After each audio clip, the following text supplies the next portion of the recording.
আসো আব্বু, এটা আমার আব্বু। আসসালামু আলাইকুম আঙ্কেল। ওয়ালাইকুম আসসালাম। বসো, তোমার অপেক্ষা করতেছি। বস।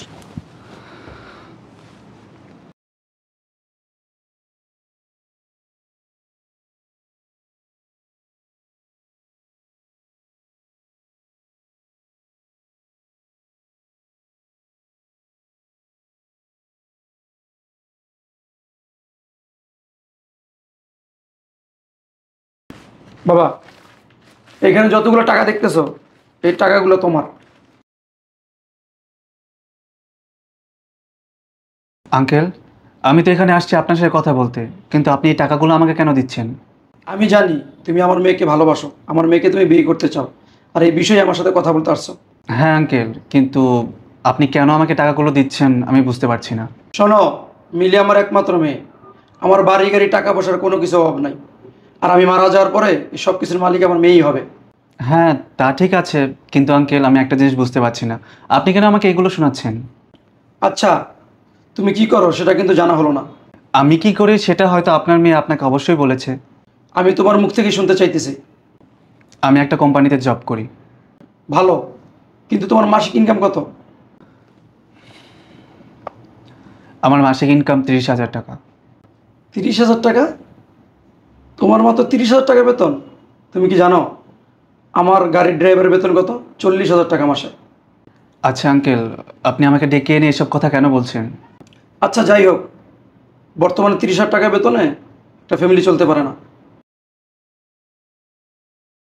তাছাড়া তুমি বিয়ের পরে যদি ভালো একটা ফ্ল্যাটে থাকতে চাও, তোমার প্রতি মাসে ফ্ল্যাট ভাড়া 40 থেকে 50,000 টাকা গুনতে হবে। আচ্ছা মিলি, তুই বলতো প্রতি মাসে মেকআপ কসমেটিক বাবদ কত টাকা খরচ করস? আব্বু, প্রতি মাসে তো আমার মেকআপ কসমেটিক্স বাবদ খরচ 50 থেকে 60 হাজার টাকার উপরে লাগে। আচ্ছা বাবা, তোমার নামটা জানো কি? ও, মনে পড়ছে, শ্রাবণ।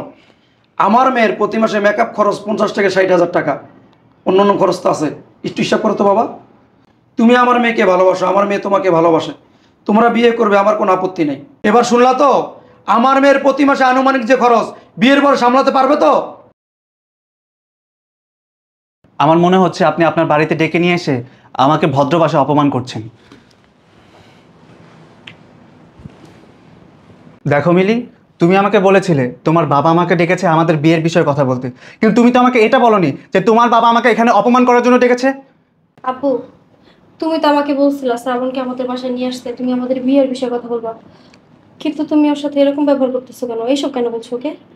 হ্যাঁ, বিয়ের কথা বলে তো ডাকছি। আমার মেয়ে যে ছেলেকে বিয়ে করবে সেই ছেলের খোঁজ খবর কি আমি নেব না? দেখো মিলি, আমি মানছি যে আমি কম টাকা পয়সা ইনকাম করি, তবে আমি একজন শিক্ষিত ছেলে। আমি বুঝতে পেরেছি তোমার বাবা এখানে বিয়ের কথা বলার জন্য আমাকে ডাকেনি, তোমার বাবা আমাকে অপমান করার জন্য ডেকেছে। আব্বু, তুমি ওর সাথে এতক্ষণ যেভাবে কথা বলছো, যে প্রশ্নগুলো করছো, তোমার ওর সাথে এভাবে কথা বলা উচিত হয়নি। মিলি, তুমি আমার একমাত্র মেয়ে, তোমাকে স্বাধীনতা দিছি, তার মানে এই না যে তুমি একটা ছেলেকে ধরে আনবা, আমি খোঁজ খবর না নিয়া তার হাতে তোমাকে তুলে দেব। এই ছেলে প্রতি মাসে 30,000 টাকা বেতনে চাকরি করে। এই ছেলে তোমার সকালাত কোনো কিছু পূরণ করতে পারবে না, তোমাকে শুয়ে রাখতে পারবে না। আব্বু, আমি একটা জিনিস কিছুতেই বুঝতে পারছি না, তুমি ওর ইনকাম দিয়ে কি করবা? আমাদের তো টাকা পয়সার অভাব নেই। তাই বলে এমন একটা ছেলের কাছে আমার মেয়েকে তো বিয়ে দিতে পারি না যে কিনা বিয়ের পরে শ্বশুরের উপরে নির্ভরশীল হবে। ব্যাস, অনেক হয়েছে, আপনি এতক্ষণ ধরে অনেক কথা বলেছেন। মিলি, আমি চলে যাচ্ছি। দাঁড়াও, এই টাকাগুলো তোমার, তুমি নিয়ে যাও। এতগুলো টাকা আমার? কিন্তু এতগুলো টাকা আপনি আমাকে কেন দিলেন? লাগলে আরো দিব। ও আচ্ছা আচ্ছা, আরও দিবেন? কিন্তু কেন দেবেন? তুমি আমার মেয়ের জীবন থেকে সরে যাও।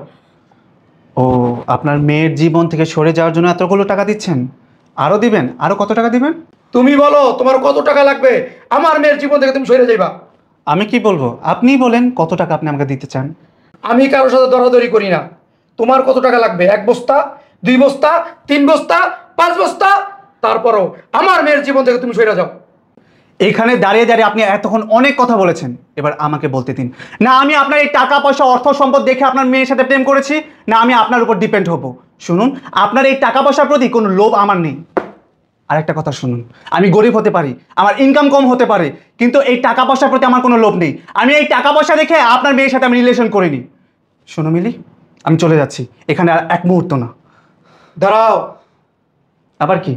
আর অপমান করা বাকি আছে? করুন অপমান, আর অপমান করুন আমাকে। তোমাকে অপমান করার জন্য ডাকি নাই, তোমার কাছে আমার মেয়েকে বিয়ে দেবো। কি? কি বলতেছো বাবা? হ্যাঁ, আমি ঠিকই বলতেছি। তাহলে যে তুমি এতক্ষণ ওকে অপমান করলে? এটা আমি পরীক্ষা করলাম, ওকে আমার মেয়েকে ভালোবাসে না আমার টাকা পয়সা বিষয় সম্পত্তিকে ভালোবাসে। আসলে কি বাবা, আমি তোমার মতো সৎ ভালো ছেলে খুঁজতেছিলাম আমার মেয়ের জন্য। আমি যদি মারা যাই, যেন আমার মেয়েকে আমার বিষয় সম্পত্তিকে আগলায় রাখতে পারে।